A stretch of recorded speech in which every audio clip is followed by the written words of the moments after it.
Bienvenidos a una nueva edición de Comando N, el espacio de reflexión y de conocimiento pilotado por Nacho Carretero y Nuño Domínguez a mi lado, pero marcando la distancia de seguridad. Llevamos tanto tiempo marcando la distancia de seguridad. Nuño Domínguez, buenos días. Casi nos podemos tocar de todas maneras. Sí, ¿cómo estás? Bien, bien. Ya te contaba fuera de micrófono, mejor porque me vacunaron el sábado, la tercera dosis. Yo ya tengo una edad, claro.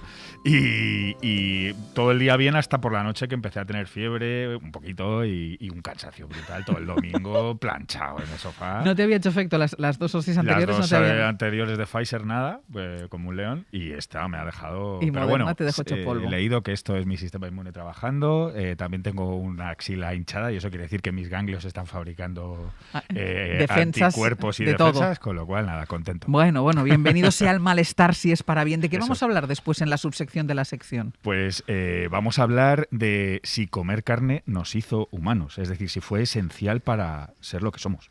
Ahora, con tanta polémica que hay Claro. con la carne, tanto veganismo... Viene de lejos. Viene de lejos. Hablaremos de la carne después, a partir de las 11 menos 20 de la mañana aproximadamente. Y luego, también guardando la distancia de seguridad, pero yo creo que excesivamente, está Nacho Carretero, que si todo va bien le vamos a saludar desde París. Nacho, ¿qué tal? Muy buenos días. Buenos días con esta banda sonora. Claro, te pongo en ambiente para que estés ambientado, para que sepas exactamente dónde estás. Yo creo que me escucháis bien, ¿no? Aunque esté aquí en París. Te escuchamos perfectamente. Bonjour, Nacho. Incluso Bonjour. si se te escapa alguna palabra en francés, lo entenderemos, ¿eh? Claro.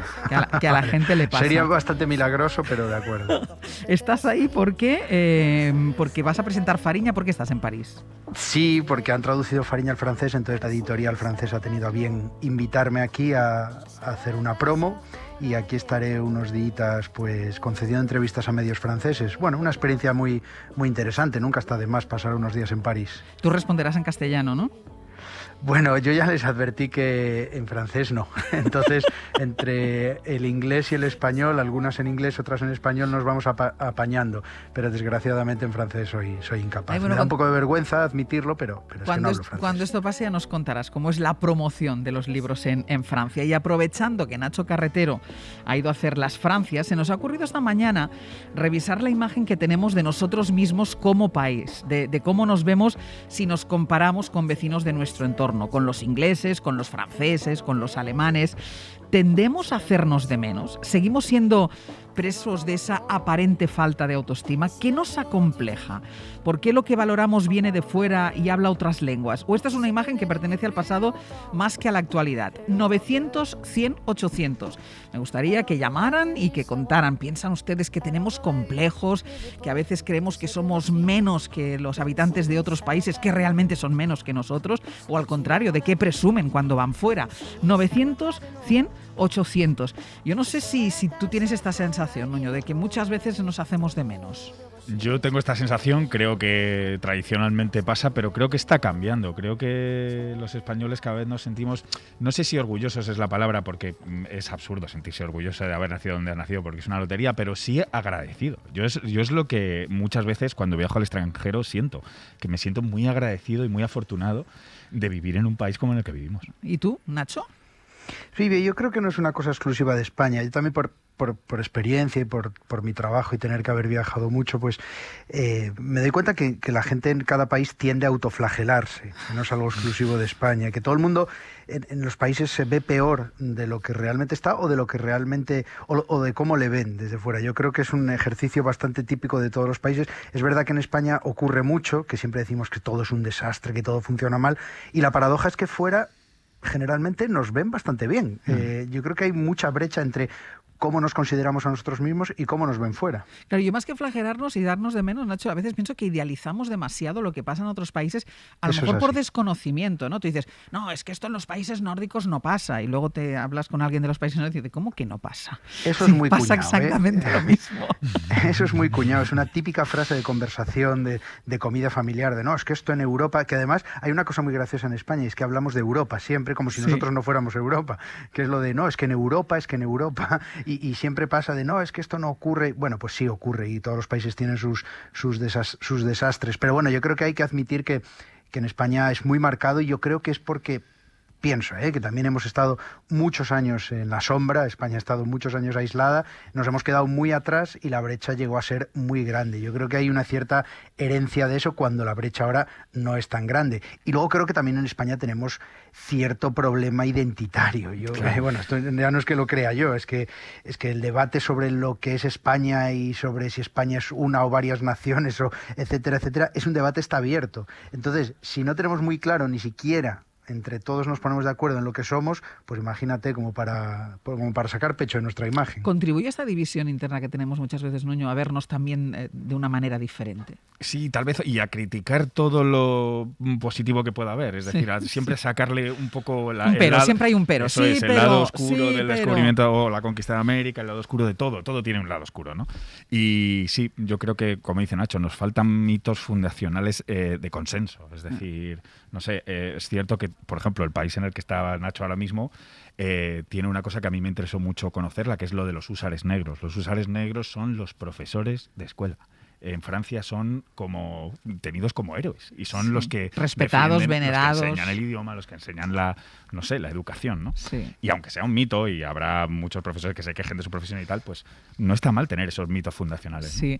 Y luego yo creo que también que en España nos tenemos que conceder un poquito más, que eso de que esto solo pasa en este país, lo que ocurre en España no pasa en ningún sitio más, no es verdad. Casi todo lo que pasa en España también pasa en otros países en mayor o menor medida. No estamos ni tan mal ni tan bien, y yo creo que tenemos que concedernos un poco. Claro, luego hablaremos con más detalle, ¿no? Pero yo, por ejemplo, creo que en la vacunación, la propia gestión de la pandemia, yo me acuerdo cuando empezaron a obligarnos a poner la mascarilla, ¿no? Que decías, es que aquí nadie se la quiere poner, no sé qué. Luego veías que quien no la llevaba habitualmente eran turistas que caminaban por la calle.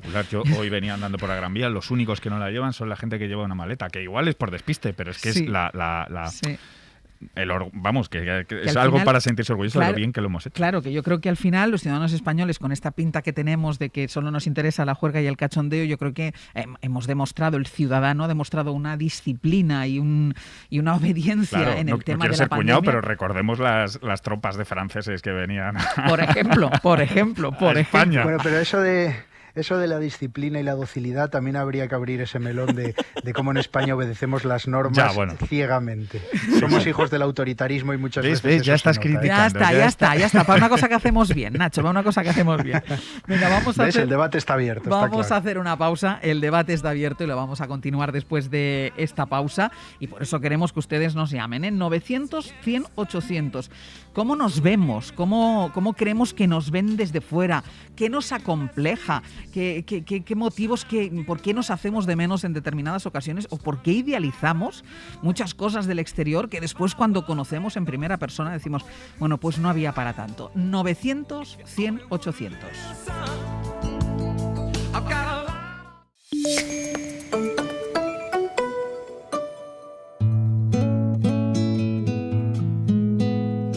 Hoy por hoy. Àngels Barceló. Strangers never kiss under the moonlight shadow in a Spanish little place away from hell. Ever since the time you got me higher than I've ever been, I'm here to stay.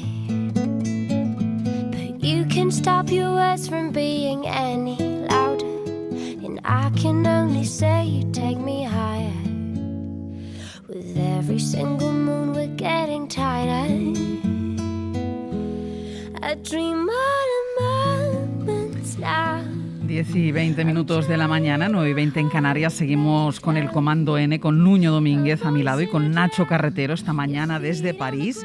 Y queremos que nos respondan a estas preguntas, ¿no? ¿Vivimos acomplejados respecto a nuestros vecinos de nuestro entorno? ¿Tenemos en general una baja autoestima? ¿Qué es lo que más nos acompleja? ¿Por qué tenemos esa facilidad casi atávica en autodestruirnos? 900 100 800, ya pueden ustedes llamar para darnos su opinión. Quiero presentaros a Raúl Peralba, es experto en posicionamiento competitivo, uno de los autores de Hispanotropía y el efecto von Bismarck, el segundo libro después de la pasada publicación del volumen 1785 motivos por los que hasta un noruego querría ser español, que forman parte de un proyecto llevado a cabo por el colectivo Impulsa España. Raúl Peralba, ¿qué tal? Muy buenos días. Hola, buenos días. Raúl, ¿por qué tenemos en general una autoestima como país, o al menos es la idea, mucho más baja, por ejemplo, de la que tienen los ingleses de sí mismos? Bueno, en realidad no puedo contestar con esa pregunta con precisión o con técnica porque no soy psicólogo. Ajá. Lo que pasa es que nosotros hemos detectado que el problema existe y desde hace muchos años, en mi caso personal, estoy tratando de promover un cambio. Es decir, los españoles tendemos a ser derrotistas y entonces yo lo que pretendo es transformarlos en promotores. No conozco ningún país, bueno, salvo alguno en la vieja Europa, que sea tan derrotista como nosotros. Y entonces nos hemos juntado un grupo de románticos que pretendemos cambiar esa actitud. Es decir, tampoco se trata de que pasemos de ser derrotistas a ser hechonetos, como dicen los jóvenes.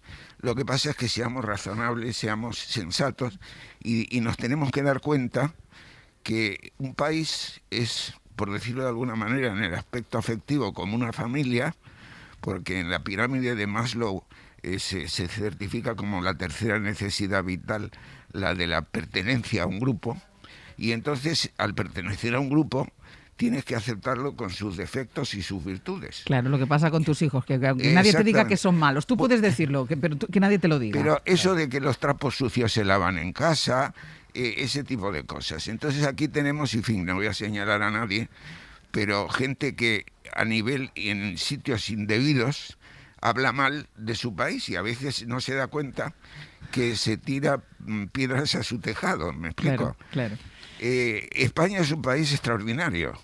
Es un país pequeño en términos relativos, porque somos el 51º en superficie y el 30º en habitantes, es decir, somos un país pequeño, pero estamos entre las 15 potencias del mundo y sobre todo tuvimos un imperio que duró 300 años, que hizo cosas extraordinariamente llamativas, ¿no?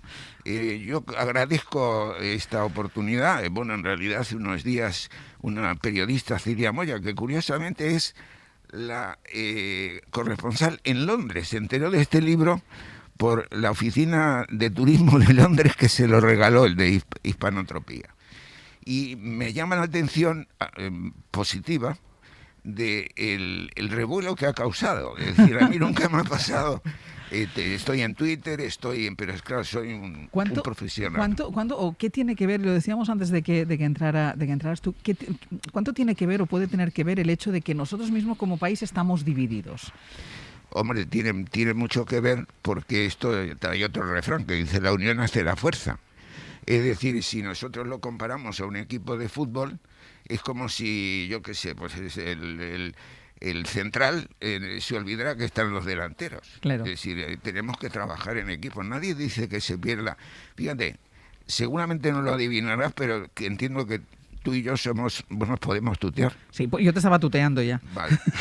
No, somos paisanos. Yo soy, a pesar de este acentito sudaca, soy catalán. Sí. Soy de Tractoria, que dicen algunos, de Lérida. Sí. Entonces, a mí me parecería mucho más inteligente unir la fuerza para promover, como hacen otros países, es decir, promueven aquello que llama la atención, que tiene atractivo, y no se empeñan en dar a conocer cosas que a la gente no le interesan. Es decir, ¿a quién le interesa? Por ejemplo, aquí en España, en general, ¿no?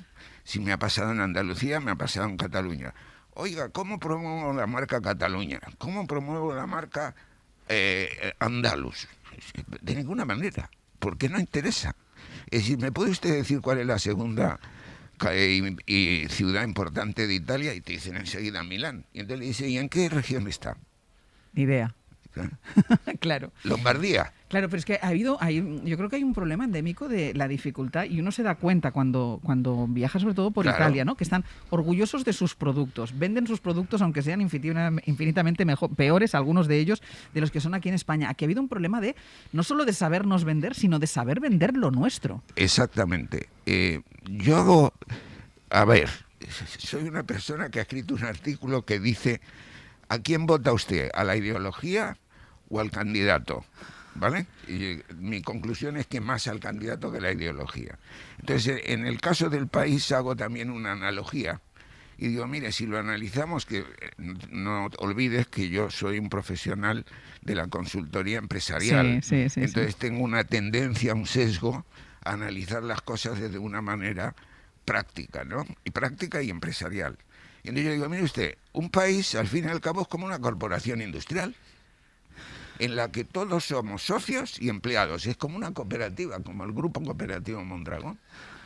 Y entonces, si nosotros no entendemos que tenemos que promover lo que hacemos, claro, nuestros salarios van a caer, nuestras acciones van a caer, y esto es una cosa de sentido común, Pero yo quería preguntarle también a Raúl. ¿Qué tal, Raúl? Buenos días. Buenos días. Quería preguntarte si no ocurre a veces que también se puede caer un poco la autocomplacencia, y a mí me ha pasado en algunos países que caen en eso, que caen en un orgullo un poco ciego, en una autosatisfacción muy grande y queda poco margen para la autocrítica. Es verdad que en España a veces nos pasamos, porque tampoco es para tanto y nos autoflagelamos, pero por ejemplo en Italia muchas veces como que son muy críticos con el funcionamiento del Estado, pero luego la idea romántica de Italia les hace estar más que orgullosos cuando tienen cosas que no es para estar demasiado orgullosos. Bueno, vamos a ver, evidentemente es lo que decía antes, tampoco estamos hablando de transformar a los españoles en unos hechonetos, como decía hace un momento. Pero date cuenta de una cosa que es muy importante. A mí os voy a contar una anécdota. Yo estuve en Italia con mi mujer y un hermano mío y su mujer, al poco tiempo de que llegara Francisco, el Papa Francisco, simplemente por ver lo que pasaba en las... Bueno, fuimos a Capri. Capri es una isla... Sí, tiene una cueva, pero ¿qué tiene? Nosotros tenemos las Baleares. Tenías que oír al guía como todo era lo mejor. ¿Me explico? Pero te voy a también decir es que estamos poniendo el ejemplo extremo, que los te voy a italianos son decir los otra mejores cosa en esto. que al mismo tiempo me ocurrió y eso me enfadó mucho. Fue una época en la que la empresa SACIR Vallehermoso, estaba haciendo la obra del Canal de Panamá, ¿vale? Os aclaro una cosa importante. El Canal de Panamá lo hizo SACIR asociada con una empresa italiana que se llama Impregilo. El 51% del consorcio era SACIR y el 49% Impregilo. ¿Quién puso la piedra inicial de la obra? Ellos. Berlusconi. ¿Vale? Nuestro presidente lo fue. Pero déjame que te diga algo más. En esos días que estaba en Italia yo leía los diarios en España. Titulares: SACIR tiene problemas por corrupción y no sé qué, no me acuerdo exactamente, con el ente de Panamá. ¿Qué se publicó en Italia? Nada. Yeah. No digo que se niegue la realidad y que se publiquen cosas falsas. Digo que sea práctico. Claro. ¿Qué, Nuño, que querías preguntar? Bueno, yo te iba a preguntar, Raúl, si tú crees que este problema de ese derrotismo está mejorando, si las nuevas generaciones son menos derrotistas que las anteriores, o esto va a peor. Tengo la esperanza de que sí, por una razón. España es un país, con perdón, de provincianos. En el sentido, en general, estoy hablando en general. El provinciano es aquel que todo lo que no entiende, todo lo que no conoce es malo. Si yo recuerdo en Panamá, por ejemplo, cuando estuve destinado allí, mis empleados, yo trabajaba con una empresa de ingeniería, despotricaban porque no había aceite de oliva. Y tú le decías, pues aquí no hay. Pero ¿cuántas langostas se ha comido usted esta semana? ¿Me explico? Entonces, los jóvenes viajan. Eso es positivo. Claro, claro. Y si tú te fijas, aquellos que han vivido fuera, no de vacaciones lujosas, sino desplazados, haciendo una parte de la Erasmus si eres estudiante, esos son gente que valora mucho más España y que ha visto otras regiones, ¿no? Mira, sobre esto, sobre lo de viajar, para ir escuchando también a los oyentes, a los que les preguntábamos, ¿no? ¿Piensan ustedes que nos minusvaloramos, que nos damos de menos? Purificación, desde Valencia, muy buenos días. Hola, buenos días. Purificación, dime. Voy a intentar resumir. Es una cosa que me cuesta, pero voy a intentar resumir. A ver, estoy de acuerdo en que somos un país que no nos no nos queremos. Los motivos deben de ser infinitos y ahora no voy a entrar en ello. Pero bueno, yo creo que esto se cura con dos cosas. Si puedes viajar, y vuelvo a decir lo que ha dicho el señor que ha hablado antes. Sí, Raúl. Hazlo. Sí. Sí, a Raúl, hazlo, pero hazlo no en turista, sino viviendo en ese país. Se te caerá enseguida la venda de los ojos. O bien, si no puedes viajar, porque viajar pues no todo el mundo puede, eso todo está en los libros, se puede leer. O sea, la historia te cuenta de dónde vienen todos los países, qué han hecho, y cuando los miras desde ese punto de vista, aquí nadie tiene las manos limpias. ¿Qué pasa? ¿Qué pasa con esta historia? Pues que si seguimos así, nos perjudicamos económicamente. Porque cualquier cosa que nos venden de fuera la compramos. Aquí cada vez es más difícil comprar cosas hechas de aquí. Sí. Comprar productos de aquí. Cosas que han desaparecido y que eran buenas y se han sustituido por cosas que, perdón, tendrán mucha publicidad, pero realmente no son efectivas. Si opinamos mal de nuestra familia, de nuestro país, incluso de nuestro mundo, solamente vamos a hacer cada vez más grande a otros países que no se lo merecen y a hacer más pequeños a lo que es tuyo. Purificación, muchísimas gracias. Muchísimas gracias. Dime, Raúl. Sí, bueno, contesto o comento lo de purificación. Estoy totalmente de acuerdo. Pero una forma es informándose naturalmente. Ahora el acceso a los libros o la dedicación a los libros es mucho menor, pero hay material audiovisual.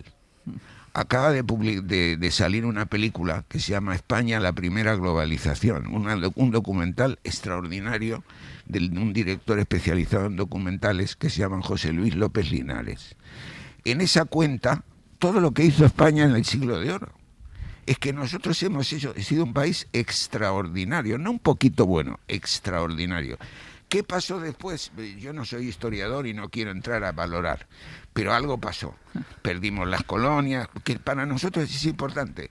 Nosotros no teníamos colonias, teníamos virreinatos. Yo es que viví en Panamá, en Venezuela y en Argentina por trabajo.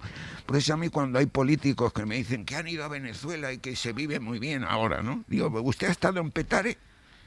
Petare es una zona de ranchitos. ¿Ha estado usted en el 23 de enero? ¿Ha cogido usted un autobús? ¿Ha contratado a una persona? ¿Qué idea? No tiene ni idea. Usted llega, lo esperan en el aeropuerto y de lujo va al hotel más de 5 estrellas de Caracas. Esto es lo que decía la oyente. Decía, no viajar, claro, ir y volver, sino a lo mejor vivir para conocer la realidad. Francisca, desde Madrid, muy buenos días.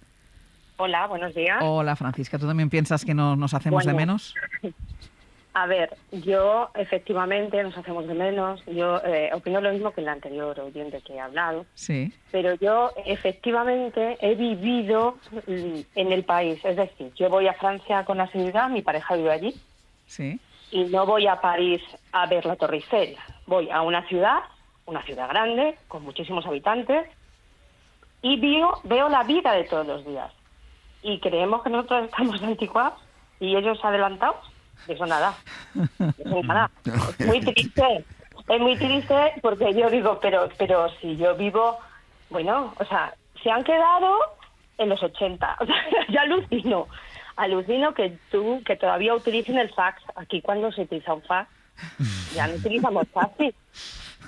Hagan con cheque la luz, el agua, el gas, pero con cheque, si aquí solo se utiliza para pagar casas. Por ejemplo, el WhatsApp lo están empezando a emplear pues la gente joven, pero la gente mayor sigue usando SMS. Aquí el SMS solo mandan las empresas para mandarte publicidad, porque ¿para qué más? Es decir, tú que conoces la realidad francesa mucho mejor aquí, Francisca. Bueno, mira, o sea, a mí me está costando porque, bueno, ahora he dejado de trabajar y entonces estoy viajando mucho más y me quedo más tiempo todos los días. Sí. O sea, me quedo una semana, 2 semanas. El salir a la calle y no ver a la gente pues paseando con sus niños después del cole.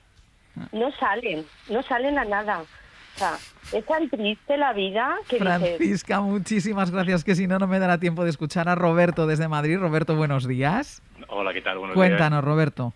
Pues bueno, yo os cuento que tengo un hermano que ha estado durante 19 años en Londres viviendo, trabajando, y yo cada año iba pues un par de veces allí, ¿no? A verle y llevarle jamón y lomo y tal. entre otras cosas. Y entonces cada vez que iba me daba cuenta de lo mejor que tenemos aquí, ¿no? Porque tenemos idealizado algunos sitios y bueno, pues realmente se te cae un poco la idea, ¿no? Ahora mismo ha vuelto, afortunadamente, y ha vuelto con su pareja, y su pareja, que es de Escocia, se da cuenta de las cosas tan buenas que hay. Y lo mejor es que, sin caer en el chauvinismo, cuando vienen sus amigos ingleses aquí, se dan cuenta de que aquí funciona mucho mejor de lo que ellos creen y de lo que nosotros creemos. Claro. Un tren puntual, un metro que no te dice cada 2x3 que no funciona. Por ejemplo, y ahí refuerza la idea, por ejemplo, de James Rhodes, ¿no? Que nos tiene que poner delante las cosas para que nos demos cuenta muchas veces, ¿no? Roberto, entonces, bueno, pues eso. Muchísimas gracias. Hasta ahora. Un saludo. Raúl, sí, yo quería comentar lo que decía Roberto. ¿Quién tiene la responsabilidad o la culpa de que esto sea así? Nosotros. Porque no lo hemos contado. Porque no le hemos dado importancia a la comunicación positiva. Porque no nos hemos esforzado en contrarrestar, por ejemplo, la leyenda negra. ¿Cuál ha sido el programa para contrarrestar la leyenda negra? No ha habido. Yeah. Hace muy poco hemos tenido un espectáculo, perdón, y yo soy catalán de origen y nunca he cambiado, pero hemos tenido un espectáculo bastante grotesco, dando vueltas por Europa un señor que ha criticado y ha mentido y ha denostado. Y tuvo que ser una profesora danesa que en una conferencia le dijo: mire usted, señor fulano, esto que dice no es cierto. ¿Dónde está la defensa, entre comillas, del gobierno? ¿Dónde está el plan de promoción del gobierno español? Que en realidad este no es un problema de gobierno, es un problema de Estado. Porque da igual el gobierno que esté. Pero volvemos otra vez, Raúl, al inicio. A lo mejor la división interna, no, a lo mejor no, seguro que la división interna seguro. Es lo que lo dificulta. Raúl Peralba, lo tengo que dejar aquí. Déjame terminar con yo mismo, hay una cosa que ahora salió el otro día en esa publicación en la que se trató este tema. Me inventé mi nombre en inglés, Ralph Whitestone, porque Raúl es Ralph y Peralba es Piedra Blanca. Y entonces siempre lo cuento. ¿Por qué lo hice? Porque escribí un libro que se llama al principio Kicks, Keep It Competitive Stupid, y la gente compra más autores y contrata, porque fijaros los grandes contratos. Entonces, esto es importante, hacerlo, pero no para renunciar a lo tuyo, sino para ayudarte a promover, y cuando te conozcan, entonces dices: yo soy español. Señor Whitestone, muchísimas gracias por habernos acompañado. Thank you very much. Ha sido un placer, de verdad, muchísimas para gracias. Mí también. Muchas gracias, Raúl.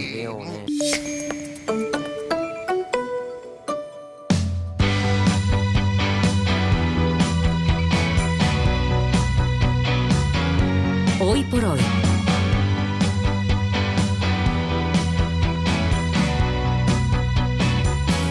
Àngels Barceló. Ayer vi en televisión una noticia llena de terror. Creció en mí esa sensación que me entristece, crea compasión. 10:43 minutos de la mañana, 9:43 en Canarias. Seguimos con el Comando N, con Nuño Domínguez, con Nacho Carretero, que después de esto, Nacho, espero que la promoción de tu libro, o sea, te vendas como si no hubiera un mañana. Efectivamente. Sí, lección aprendida, más me vale. Vamos, pero sacando pecho desde el minuto cero, ¿eh? Sí, Y bueno, no hables en también idiomas, no hables en lenguas, habla en español. Habla en español y que te entiendan. Y que espabilen, Y que claro. espabilen. Cuando hablamos de evolución, como en muchos otros asuntos, la investigación nos hace ir descubriendo novedades poco a poco, teorías que dábamos por válidas hace unos años. Ahora hay que rectificarlas. Es el caso del asunto del que hoy tratamos. La idea previa nos evidenciaba que comer carne nos hizo humanos. La idea hoy es que ya comíamos carne mucho antes. A ver, Nuño, ¿por qué el comer carne o no comerla, o el comerla antes o después, en el hilo de la evolución es tan importante? Sí, esto era algo que muchos paleantropólogos mantenían, ¿no? Comer carne nos permitió empezar a ser humanos. ¿Por qué? Porque la carne tiene un aporte calórico mayor, sobre todo ciertas partes. Por ejemplo, el poder aprender a abrir un hueso grande y sacar la médula ósea nos aportaba muchísima energía. Y el cerebro humano necesita mucha energía. El 20% de toda la energía que consumimos la consume el cerebro, ¿no? Entonces, posiblemente el acceso a la carne y tal vez la caza y todo lo que lleva con ello, al principio éramos carroñeros, pero después probablemente nos hicimos cazadores. Todo eso permitió tal vez que se desarrollase un órgano mucho más grande, mucho más De hecho, complejo. se decía eso, ¿no? Que el tamaño del cerebro era así por el consumo de carne. Eso es, y la prueba la tenemos en que otras especies que no comen carne pues tienen unos cerebros más pequeños que los nuestros, ¿no? Eso era lo que se pensaba. Lo que pasa es que todo esto no es ni blanco ni negro. Es decir, no estamos refutando la teoría de que comer carne no nos hizo humanos, pero tal vez no tanto, es decir... no tuvo tanta influencia. Tal vez fue la carne, tal vez fue lo que hacíamos para conseguir carne. Asociarnos, cazar juntos. Tal vez era lo que hacíamos mientras comíamos carne. Por ejemplo, otro de los grandes pasos de la humanidad fue el fuego, cocinar. No pasar 3 horas mordiendo un nervio hasta que lo digeríamos, o sea, hasta que lo podíamos masticar y tragarlo, sino un trozo de carne cocinada. Eso salva tiempo y da energía para otras cosas, como por ejemplo desarrollar el cerebro. Nos acompaña esta mañana desde Radio Castilla de Burgos María Martinón, médico paleoantropóloga, directora del CENIE, Centro de Investigación de la Evolución Humana, a la que ya hemos recurrido en otras ocasiones para entender lo que somos hoy gracias a lo que fuimos. María, ¿qué tal? ¿Cómo estás? Muy bien, buenos días a todos y encantada de estar aquí otra vez. A nosotros, porque te explicas siempre también, es tan interesante siempre lo que nos cuentas. En los eslabones, María, que van representando el camino de la evolución, cuando aparece el Homo erectus, es cuando nos empezamos a diferenciar del resto de primates, ¿no? Sí, de alguna manera podemos decir que en el momento en el que aparece Homo erectus tenemos en el registro fósil pues un homínido en el que nos reconoceríamos, ¿no? Realmente antes del Homo erectus y durante mucho tiempo habíamos asumido que la primera especie que podíamos considerar como parte de nuestro club es ese que lleva en su nombre científico la palabra Homo, sí, era Homo habilis, ¿no? Pero sí que es verdad que se ha convertido un poco en un príncipe destronado porque sigue teniendo una serie de características que parece que le aproximan más a los Australopithecus, en el que encontramos a nuestra querida y clásica Lucy, ¿no? Que es algo más parecido a un chimpancé, con una estatura menor, con un cerebro más pequeño, y que realmente ese cambio cualitativo que encontramos y que nos hace vernos un poco más como un espejo, ¿no? Cuando empezamos a encontrar a alguien más parecido a nosotros mismos, se daría con Homo erectus. ¿Y cómo era el cerebro de un Homo erectus si lo comparamos con las especies anteriores? Pues el cerebro de un Homo erectus es más grande, es claramente más grande que el de un Australopithecus. Los Australopithecus podemos estar hablando de cerebros que a lo mejor varían entre 400 y 600 centímetros cúbicos, eso es poco más que el cerebro de un chimpancé, por ejemplo. Y luego tenemos Homo habilis, en el que ya se produce un poco de aumento, pero no de todo el significativo, a lo mejor podemos llegar hasta 600, 700 centímetros cúbicos, pero con Homo erectus estamos hablando ya de 900 centímetros cúbicos. Es verdad que nuestra especie habla, y también los neandertales, ¿no? Hablamos ya de 1200, 1300 centímetros cúbicos, o sea que aún queda un largo recorrido hasta tener un cerebro como el nuestro. Pero 900 centímetros cúbicos ya es un cerebro considerable, aunque su forma era completamente diferente de la nuestra. Son cerebros más aplanados, estamos hablando de un homínido sin frente, ¿no? Esos cerebros más alargados y aplanados que el nuestro, que es un cerebro característicamente como muy alto y muy abultado, ¿no? Muy estilizado de alguna manera. ¿Y qué tiene que ver el comer carne o no comer carne con el tamaño del cerebro? Pues tiene que ver mucho desde el punto de vista evolutivo y metabólico, porque cuando hablamos del cerebro y cuando hablamos del tracto digestivo, ¿no? De los intestinos, el estómago, estamos hablando de dos sistemas, el sistema nervioso y el sistema digestivo, muy costosos metabólicamente. Y entonces, para realmente poder mantener el gasto, ¿no? Es como la economía de nuestras casas, no podemos evolutivamente seguir aumentando el tamaño de nuestro cerebro, que es muy costoso, si no reducimos el gasto metabólico que supone mantener otro tan costoso como es el del tracto digestivo. Entonces esto ha dado exactamente. Entonces esto ha dado lugar a una teoría que es la que se conoce como la teoría del tejido caro. Si realmente evolutivamente nos compensa seguir invirtiendo en un aumento de cerebro, en algún sitio tenemos que cortar, como cuando vamos a la compra. Si me quiero permitir esto, pues entonces tendré que gastar menos en otro sitio. Y en este caso, para poder tener un cerebro tan grande, lo que hemos visto es que hay una coincidencia también en la reducción del tamaño de nuestro intestino. Entonces vamos a decir, ¿cómo vamos a reducir todo nuestro tracto digestivo cuando es tan importante para poder comer? Pues ese cambio fundamental que nos permite reducir nuestro tracto digestivo, voy a decir que hasta más de la mitad del tamaño en el que encontraríamos en un mamífero de nuestro tamaño, tenemos un tracto digestivo muy muy pequeño proporcionalmente para nuestro tamaño corporal, se ha podido producir evolutivamente gracias a que hemos cambiado nuestra dieta. Es decir, durante mucho tiempo, sobre todo nuestros ancestros, hablamos aquí de los australopitecos, tenían una dieta basada sobre todo en el consumo de alimentos de origen vegetal, ¿vale? Hablamos de frutos, hablamos de plantas, de brotes, de tubérculos, y que esos son un tipo de alimentos que requieren una digestión pesada, larga, mantenida en el tiempo, en el que tenemos que producir muchísima masticación para poder romper esas paredes de celulosa, por ejemplo, que requieren intestinos grandes para que podamos ir digiriendo con muchas bacterias y enzimas todo este tipo de material. Y realmente la carne es un recurso mucho más fácil de digerir, requiere intestinos más pequeños